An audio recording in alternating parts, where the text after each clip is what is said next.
So in all these S curves, thanks for bringing that up. In all these S curves, you tend to be want to be a technologist. And I Yep. early in the career in the company which I worked, we always believed that the proof of the pudding is in having the hands-on, right? And here is the CCIE one was one of the biggest achievement those days. When you look back, the trigger happened with the client. It's a small story, I would say. I give the narrative. Here is a client which is the current GCC. We call it as Global Capability Center. This was one of the global capability centers, which was in the early days of Texas Instruments TI. Here is a client of ours who is a CIO then. We were trying to design a solution, and then he was asking, "Hey, is this?" We were going into the board, explaining how the network should look like and how the system should interact, and so on and so forth, with lots of security thrown in and things like that. And it was one of the state of the art at that point in time. And he said, "Hey, this system is designed by you or by my client, and I want that's fine, and I accept that, but I want this to be authenticated, or you put a stamp on top of it, saying that it has to be designed by CCIE, and then I will buy it." And I said, "Yeah." He was planning for a 3 month ahead kind of a rollout. I said, "We can get it done. If it is CCIE, yeah, if it's fine, and I can get clear that exam within 2 months." I didn't know what CCIE was that point in time. And then he ended up discovering a lot about that. And I finally figured out you have to go all the way to US then, unlike current model. So you have to go to San Jose to Cisco Labs to clear the exam, which we did. And then we came back to him and said, "Yeah," and then I did clear the exam.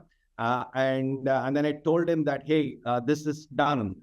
Now what next?" And he ended up issuing within a week's time a PO to the company which I worked then. So that was the trigger point, right? And it's a huge learning there is that here is a client who's driving you to be a global class, and here is the client who's driving you to be excellent in your own space. And he doesn't want to take anything other than the fact that it has to be a proven outcome based on certain criteria and facts which are being established, and not go by any theoretical considerations. And so that was a great trigger, and I continue that even today. Coming back to answer your question, I continue to recertify, because the key is in redoing what you are doing, relearning what you are doing, what you have learned. So I've done that recertification for almost 2 decades plus, and I've been an ambassador to the program. Continued that philosophy of relearning, learning, certifying into other areas of computing, cloud certification, and more recently AI and related aspects of it. So that's the short story, but there have been great learnings from that. The trigger came from the client.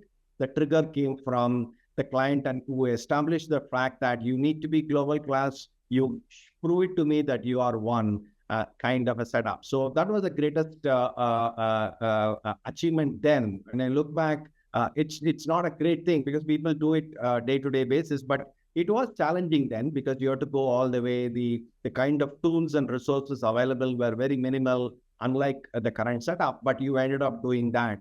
And then you continue to that. And that habit certainly taught me a lot. And I continue to do that even today with my own personal labs on Gen AI and so on and so forth. So, but thanks to that trigger, you have inculcated yourself into a particular habit of learning.